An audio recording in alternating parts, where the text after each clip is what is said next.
2020년도에 지금까지 제가 인물을 중심으로 해서 설교를 쭉 해왔습니다. 9월부터 온라인 비대면으로 성경 공부를 인도하게 됐습니다. 성경 공부 주제는 마태복음 5장, 6장, 7장 산상수훈을 함께 공부하는 것입니다. 컴퓨터 온라인으로 이렇게 성경 공부하는데 지금 20명 이상이 들어와서 아주 열띤 그런 마음으로 우리가 성경 공부를 하고 있습니다. 사실 이 산상수훈은 제가 좀 체계적으로 연구를 하기 위해서 자료들을 많이 모아두어서 언젠가는 한 책도 쓰고 싶은 그런 마음이 있었던 주제인데, 이번 성경 공부를 하면서 이 코로나 바이러스 시대에 우리가 반드시 들어야 하고 또 은혜 받아야 할 말씀이 산상수훈이다, 이런 생각을 제가 하게 됐습니다. 그래서 오늘부터 언제까지가 될지 모르지만 아마 연말 그 이상으로 이제 자세하게 말씀 풀어나가야 되기 때문에 마태복음 5장, 6장, 7장에 우리가 초점을 집중해서 산상수훈에 우리가 은혜 받는 그런 계절이 되었으면 좋겠습니다. 마태복음에서 가장 중심 주제는 하늘나라, 천국이라고 하는 개념입니다. 다른 복음서에서는 하나님의 나라 이렇게 되어 있는데 마태복음은 하늘나라, 천국 이렇게 되어 있습니다. 다 똑같은 개념인데 유대인들은 하나님이 거룩하신 분인데 어떻게 그 거룩하신 이름을 우리 죄인의 입술로 부를 수가 있느냐, 하나님이라고 하는 이름 부르는 것을 굉장히 조심스러워합니다. 그래서 마태복음은 특히 유대인들을 위한 복음서다 그렇게 말을 하죠. 그래서 하나님의 나라라고 말하지 않고 하늘나라, 천국이라고 하는 말로 바꿨습니다. 빌립보서 3장 20절에 보니까 바울 사도는 우리의 시민권은 하늘에 있다, 우리는 천국 시민권자다, 이렇게 말씀합니다. 스탠리 하우어스라고 하는 2001년도에 타임 매거진에서 미국에서 최고의 신학자로 그렇게 자리매김을 한 우리 감리교 신학자 스탠리 하우어스는 우리 천국 시민인데 우리는 지상에 천국을 식민지로 건설하기 위해서 사명을 부여받은 사람이 우리다.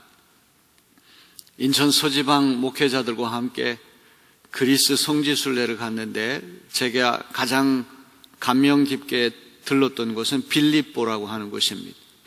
빌립보는 그리스에 있는 도시죠. 그리스를 시작한 알렉산더 대제가 자기 아버지인 빌립을 기념하기 위해서 만든 도시가 빌립보입니다. 그리스의 도시인데 그리스가 망하고 로마 제국에 들어서 그 빌립보를 식민지로 건설했단 말이죠. 그리스에 있는 도시인데 로마와 똑같이 만들었습니다. 로마의 퇴역 군인들을 그곳에 파견하고 로마의 농부들을 그곳에 파견해서 그리스 안에 있는 도시지만 외형도 내면도 로마와 똑같이 만들어 놨습니다. 그래서 그 그리스에 있는 빌립보에 가보면 마치 로마에 와 있는 듯한 그런 느낌을 갖게 됩니다. 예수 믿는 우리도 이제 천국 시민으로 편입됐기 때문에 하늘에 있는 도시를 지상에 식민지를 건설하는 그런 사명을 부여받은 사람이 우리다. 이것을 우리가 기억해야 되겠습니다. 키엘 케고르라고 하는 덴마크의 실존주의 철학자 말대로 한다면 우리는 거룩한 밀정, 거룩한 스파이, 간첩이다. 북에서 내려온 간첩이 평소에는 간첩인 것을 모릅니다. 뒤섞여서 똑같이 살기 때문에 모르지만 철두철미 그는 지령을 북에서 받아서 움직이죠. 우리 천국 시민인 우리도 평소에 세상에 나가게 되면 육안으로 보통 사람과 구별되지 않지만 우리는 하나님으로부터 지령을 받아서 움직이는 구별된 사람이다. 이런 의식이 우리에게 있어야 할 줄로 믿습니다. 그래서 마태복음 5, 6, 7장에 나오는 이 산상수훈은 천국 시민의 마그나 카르타, 대헌장이다. 천국 시민이 어떻게 살아야 할지를 알려주는 천국 시민의 행동 강령이다. 천국 시민의 행동 수칙이다. 이게 보통 사람과 일반인들과 구별되는 천국 시민으로 살아야 할 그런 말씀들을 모아둔 그런 말씀이 산상수훈이다라고 하는 것을 기억해야 됩니다. 마태복음을 쭉 읽다가 이제 5장부터 처음으로 가장 길다란 예수님의 설교 모음집이 등장합니다. 산상수훈이죠. 처음 등장할 뿐만 아니라 가장 길다란 예수님의 교훈을 모아둔 그런 말씀이 마태복음 5, 6, 7장입니다. 산상수훈 그렇게도 말하고 산상보훈, 산 위에 올라가서 가르치신 보배로운 교훈이다 이런 뜻이죠. 서양 사람들은 이 말씀을 Sermon on the Mount, 산상설교 그렇게 이야기를 합니다. 설교냐 그냥 단순한 가르침이냐 이제 여기에 대해서 많은 논란이 있지만 서양 사람들은 산상설교다 그렇게 이야기를 합니다. 산상수훈은 예수님 들려주신 말씀 가운데 가장 널리 알려진 가장 유명한 말씀이지만 가장 이해하기 어려운 말씀이고 가장 순종하기 어려운 말씀이다. 그런 이야기가 있어요. 가장 유명한 말씀이지만 가장 이해하기 어렵고 무엇보다도 가장 실천하기가 어려운 말씀이다. 이런 이야기가 있습니다. 산상수훈은 절대적인 요구, 비타협적인 요구 때문에 아주 유명합니다. 예를 들면 마태복음 5장 29절로부터 30절은 이렇게 말씀합니다. 자, 우리 말씀을 좀 띄워주세요. 만일 내 오른 눈이 너로 실족하게 하거든 떼어내버리라. 내 백체 중 하나가 없어지고 온몸이 지옥에 던져지지 않는 것이 유익하며 또한 만일 내 오른손이 너로 실족하게 하거든 찍어내버리라. 내 백체 중 하나가 없어지고 온몸이 지옥에 던져지지 않는 것이 유익하니라. 유진 피터슨이라고 하는 목사님이 현대인들이 알아 쉽게 이 신구약 성경을 다 새롭게 의역을 해서 번역해놨은 메시지 성경이라고 하는 그런 책인데 29절을 유진 피터슨은 이렇게 번역했습니다. 내 오른쪽 눈이 음흉하게 곁눈질하는 것을 알아차리는 순간에 너는 그 눈을 멀게 해야 한다. 이 말씀은 간음하지 말라라고 하는 이 산상수훈에서 나온 이야기죠.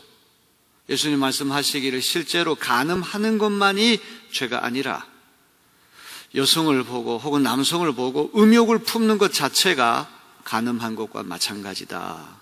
굉장히 과격한 주장이죠. 그러면서 오른쪽 눈이 어떤 여성을 보고 음욕이 들어서 마음속으로 죄를 짓게 하거든 눈을 빼버리라. 오른쪽 손이 죄를 짓게 하거든 그 오른쪽 손을 잘라버리라.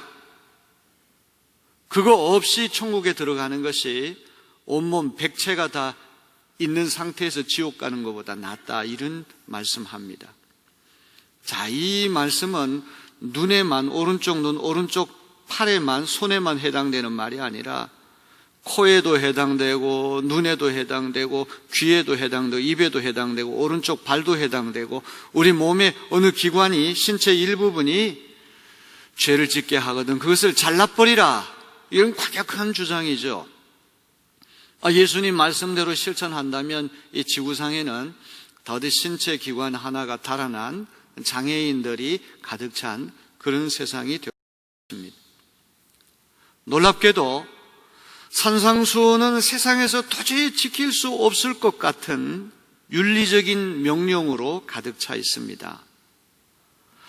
이것은 산상수훈을 딱 열면 제일 먼저 시작되는 그 유명한 팔복선언, 천둥처럼 울려 퍼지는 팔복선언에서부터 여실히 드러납니다. 세상 사람들 돈 많이 버는 부자가 행복하다 그러는데 예수님 가난한 자가 복이 있다. 세상을 즐거워하는 자가 복이 있다 그러는데 예수님 슬퍼하는 자가 복이 있다고 말씀하십니다. 바늘로 찔러도 피 한 방울 나올 것 같지 않은 냉혹한 사람이 세상에 나가 성공한다, 이렇게 이야기하는데 온유한 사람이 복을 받는다. 이 세상이 얘기하는 행복과는 정반대의 거꾸로 된 그런 말씀을 해주십니다. 예수님 도대체 왜 이렇게 지키기 어려운 갑갑한 말씀을 하셨을까요? 어떤 사람은 산상수훈에서 예수님이 가르치신 누가 오른쪽 뺨을 치거든 왼쪽 뺨까지도 돌려대라. 자, 이제 다시 화면도 정상으로 돌아와야죠. 스크린 지금 온라인으로 지금 나가야 되는 거 아닙니까? 네. 자, 그래서 이 산상수훈의 요구가 오른쪽 뺨을 치거든 오른손잡이가 상대편의 오른뺨을 치려고 그러면 이게 손등으로 쳐야 되잖아요. 손바닥으로 치는 것도 굉장히 수치스러운 일인데 손등으로 얻어맞는다는 건 이중의 모욕이 되는 것이죠. 자, 이런 것을 우리가 할 수 있습니까? 그래서 어떤 이는 이 절대적인 요구가 impossible possibility, 불가능한 가능성, 논리적으로는 possible, 가능할지 모르지만 실질적으로는 불가능한 것이다, 이렇게 일축합니다. 그래서 이 산상수훈은, 자, 다시 화면으로 돌아오세요. 저 방송실 지금 뭐 하고 있나요? 네. 다시 정상으로 제 얼굴이 나올 수 있게 해달라는 말이죠. 이거 지금 얼굴 잘 나가고 있습니까? 제가 지금 헷갈려서 그렇습니다. 자, 그래서 이 산상수훈은 모든 제자, 모든 그리스도인들에게 주신 교훈이 아니고 소수의 엘리트 제자들, 예를 들면 수도원에 들어가서 수도 생활하는 순명서약을 한, 나는 이제 세상의 모든 것들을 다 버리고 예수님만 따르겠습니다, 이런 수도사들에게만 해당되는 말씀이다, 이렇게 해석합니다. 또 이 산상수훈이 너무 절대적이고 너무 배타적이고 너무 비타협적인 요구를 하니까 이 산상수훈은 특별한 시기에만 해당되는 말씀이다. 예를 들면 예수님 시대나 초대교회는 예수님이 곧 재림하실 것이다, 지구의 종말이 곧 올 것이다, 이른바 임박한 종말론적인 기대 속에 살던 시대였기 때문에 일종의 중간윤리적인 그러한 가르침이 산상수훈이다, 이렇게 해석을 합니다. 바로 내일 세상의 종말이 온다면 사람들은 다 누구든지 산상수훈의 정신대로 살 수가 있지만 모든 것이 평온하게 정상적인 세상이 돌아오게 되면 그렇지 않다, 이렇게 해석을 하는 것이죠. 자, 그래서 산상수훈은 마치 비상계엄령이 선포된 국가적인 위기 속에서 시민들이 지켜야 할 일종의 계엄법과 같은 효력을 가진다. 그 비상계엄령이 해제되면 다시 일상생활로 다시 돌아오게 되면 비상계엄법이라고 하는 것은 철회되는 것이죠. 산상수훈도 아주 특별한 시기에 비상계엄법과 같은 효력을 가졌을 것이다, 이렇게 해석합니다. 또 유명한 세대주의적인 해석, 율법주의 시대 마지막 산물이 산상수훈이다.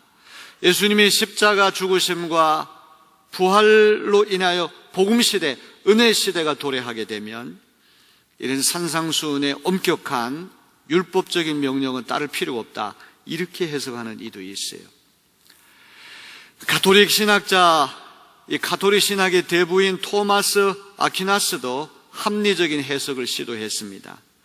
아퀴나스는 이 계율이라고 하는, 프리셉트라고 하는 것, 계율이라고 하는 것은 아주 강력한 것이기 때문에 보편적인 것이 누구나 다 지켜야 할 명령이죠. 권고라고 하는 카운슬, 이거는 제안하는 거예요. suggestion, 제안하는 것이죠. 이걸 분리해서 산상수훈을 이해했습니다. 십계명과 같이 근본적이고 보편적인 도덕법은 누구나 다 실천해야 할 도덕적 강제성이다. 이거는 계율이다. 누구든지 다 지켜야 할 도덕적 강제성이 있지만 죄질 기미가 엿보이거든 오른 눈을 빼고 오른쪽 손을 잘라라, 이런 극단적인 가르침은 좋은 본보기로 삼아서 실천하도록 노력하라, 권고하거나 제안하는 것이다. 가톨릭 교회에서는 죽음에 이르는 치명적인 죄와 사소한 경미한 죄를 구분하지 않습니까?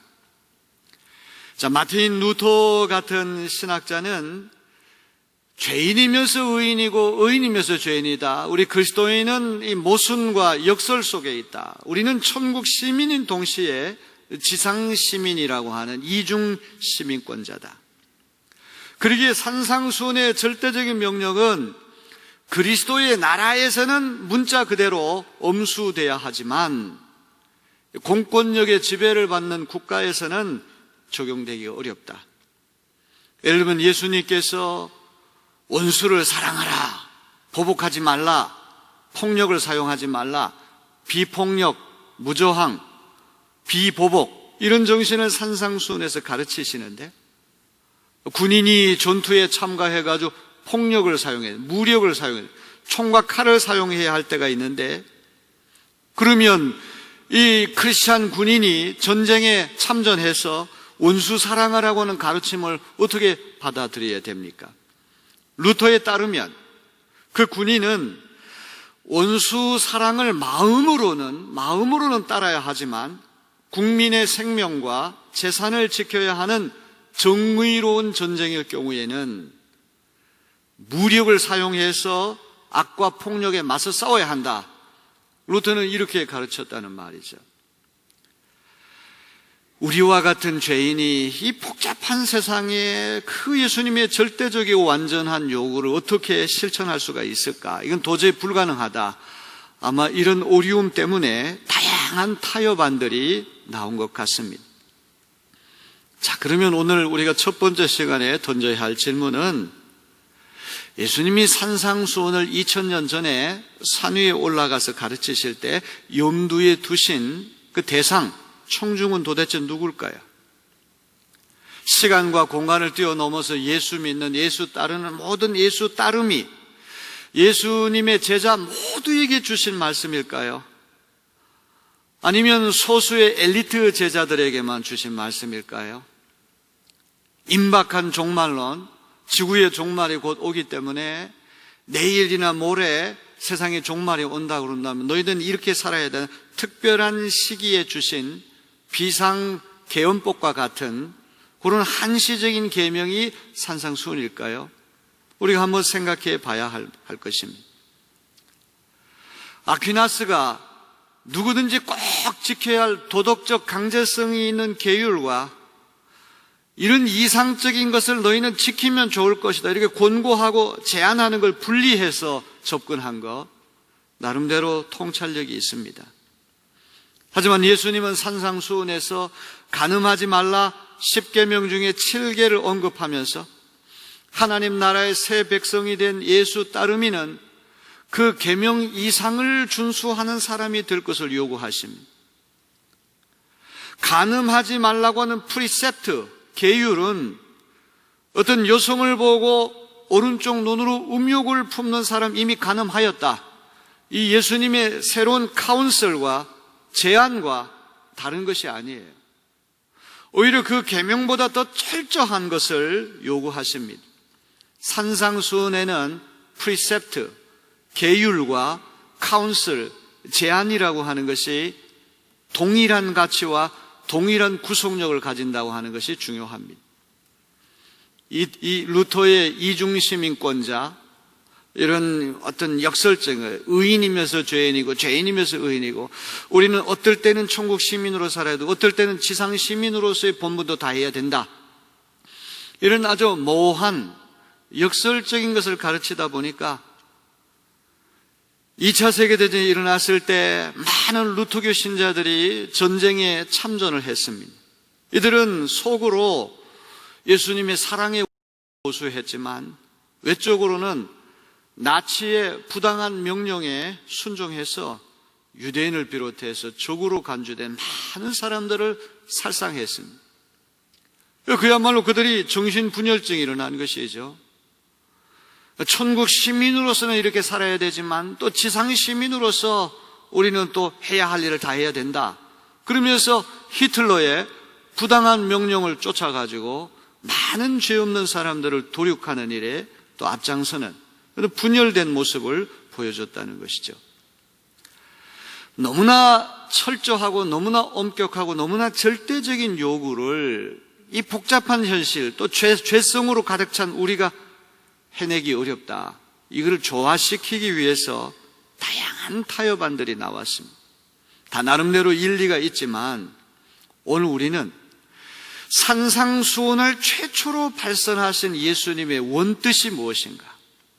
이 예수님 말씀을 최초로 들은 원청중은 누군가? 이것을 우리가 살펴볼 필요가 있는 것입니다. 자, 오늘 5장 1절로부터 2절 말씀 읽었는데 다시 한번 우리가 볼까요? 예수께서 무리를 보시고 산에 올라가 앉으시니 제자들이 나온지라 입을 열어 가르쳐 이르시되 1절로부터 2절 말씀 아주 중요한 말씀이죠. 여기 보면 원청중, 최초의 청중으로 추정되는 두 그룹이 나옵니다. 무리라고 하는 그룹하고 제자들이라고 하는 그룹이 나옵니다. 복음서에서 이야기하는 무리는 예수님에 대한 헌신도나 몰입도가 떨어진 상태에서 호기심 반, 이기심 반으로 따르는 일반 군중을 말하죠.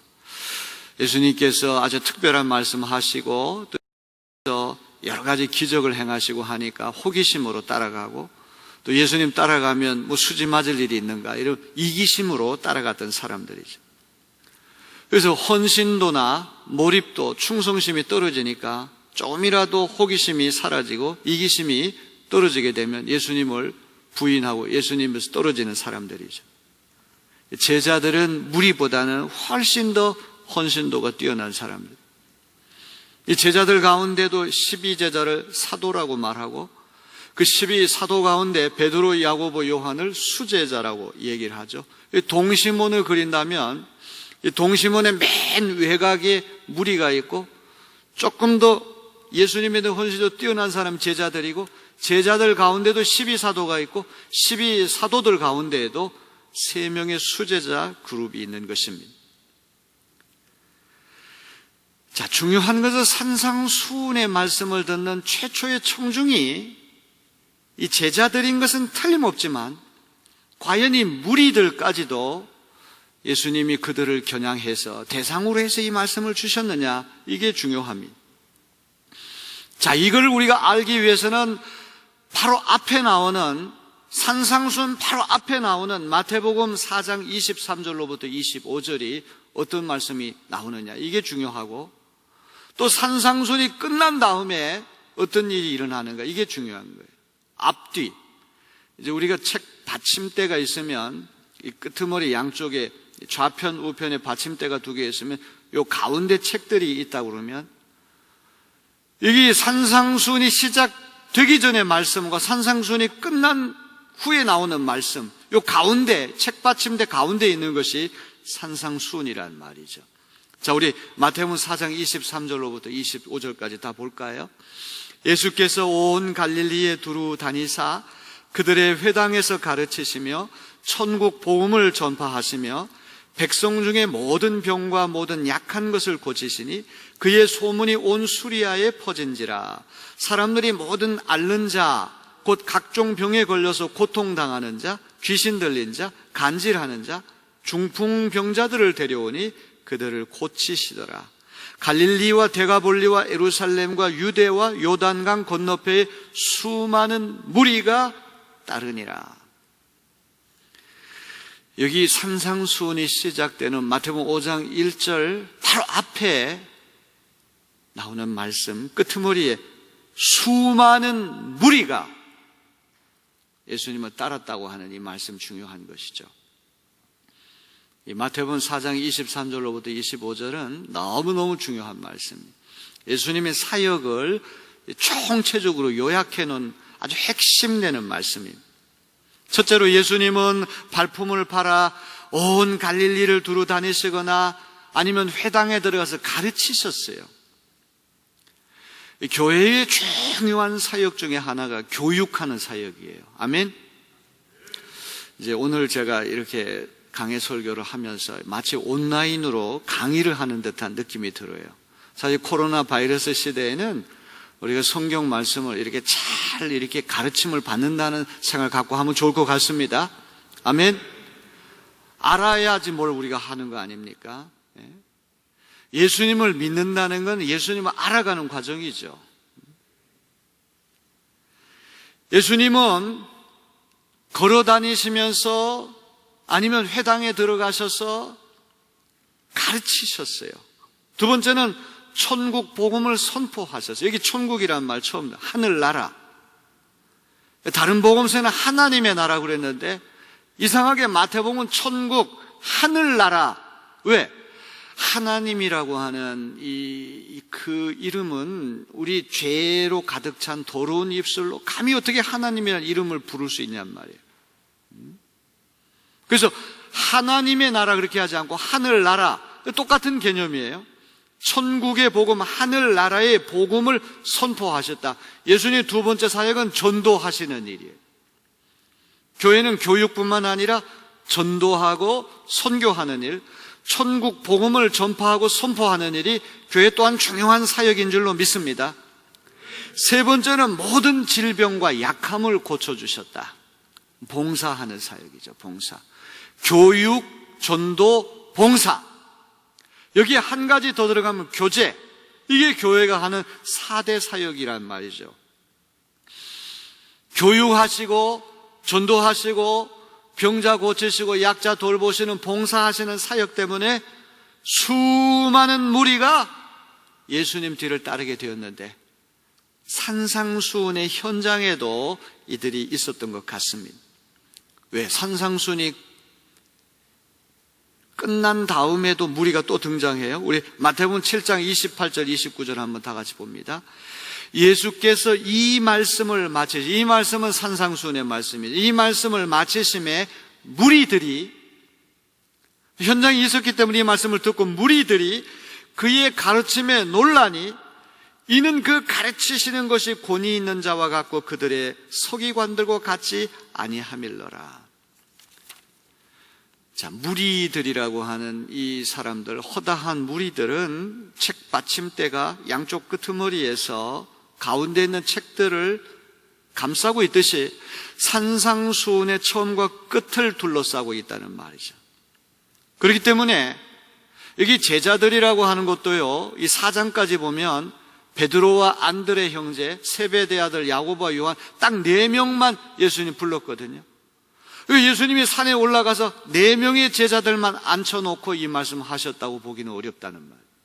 만일 4명만 원청중이다 그러면 야, 베드로, 안드레, 야고보, 요한과 같이 아주 특별한 엘리트 그룹의 제자들만이 실행에 옮길 수 있으니까 특별한 사람들에게만 이 산상수훈이 해당된다. 이렇게 해석할 수 있거든요. 그런데 그게 아니란 말이죠. 예수님은 허다한 무리, 불특정 다수의 예수님 따라온 모든 사람을 대상으로 해서 이 말씀을 주셨다는 것이죠. 그렇다면 산상수훈은 밀교 집단과 같이 아주 비밀스럽게 모이는 소수의 엘리트에게만 주신 말씀이 아니라 들을 귀를 가진 예수님을 믿겠다고 나온 모든 이들에게 2000년 전이나 오늘이나 1000년 후나 아프리카에 있든지 미국에 있든지 한국에 있든지 모든 예수 따르미들에게 주시는 말씀인 줄로 믿습니다. 이 예수님의 어려운 말씀을 이해할 수 있느냐, 실천할 수 있느냐, 이거는 별개의 문제란 말이죠.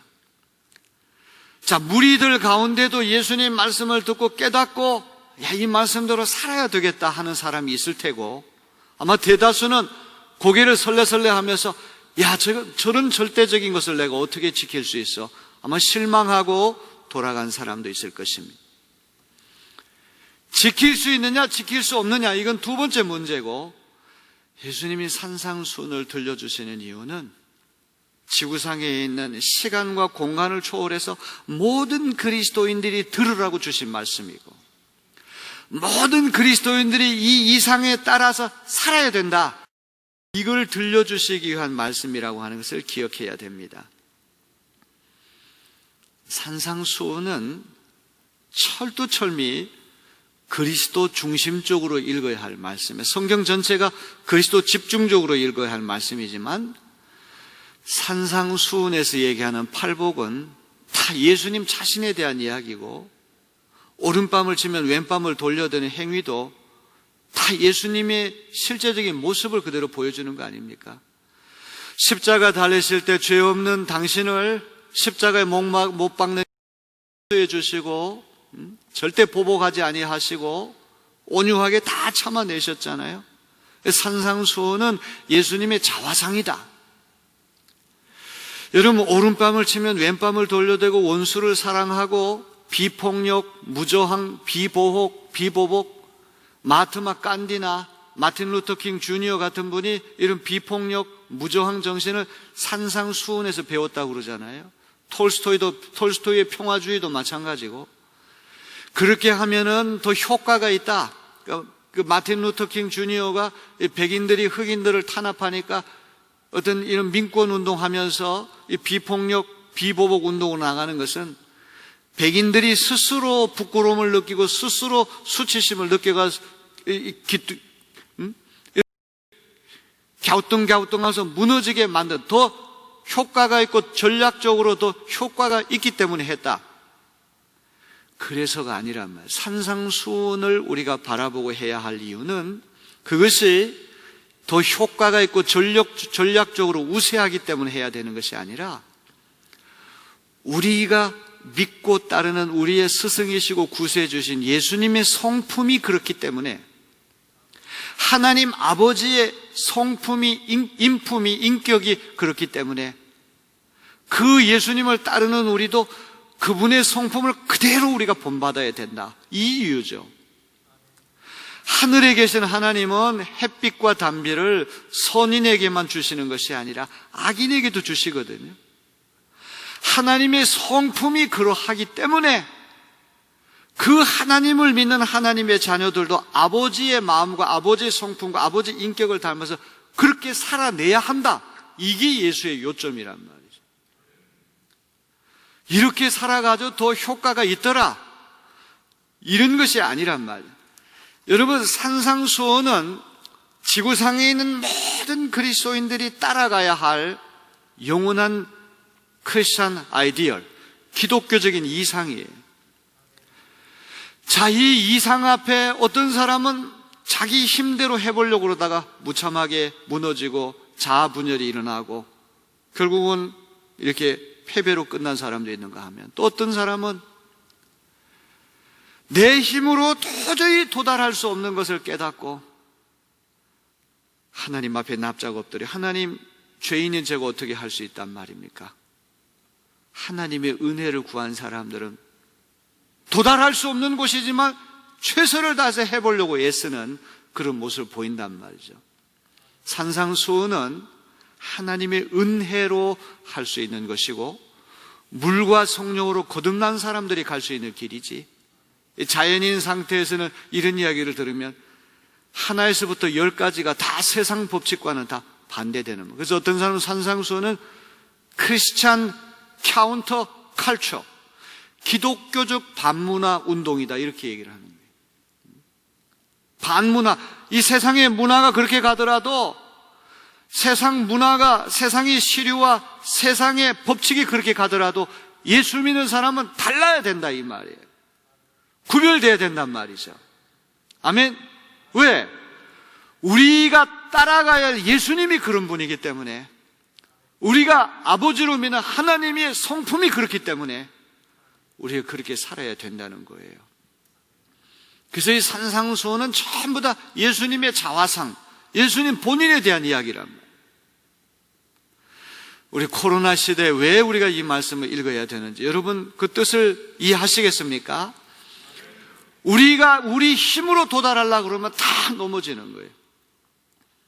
미국에 가면은 AA라고 하는 알코올 중독자들, 알코홀릭 어노니머스, 익명의 알코올 중독자, 뭐 이래 가지고 12단계 치료하는 프로그램이 있어요.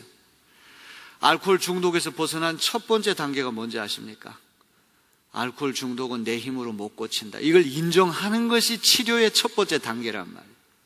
에베레스트 산에 올라갈 때도 그 산을 꼭대기를 보면서 저 높은 산 내 힘으로 못 올라가. 겸손하게 인정하고 한 발자국, 두 발자국 하다 보면 끝까지 올라갈 수도 있고 중간에 머무를 수도 있는 거죠. 산상순이. 하나님 저 좀 도와주세요.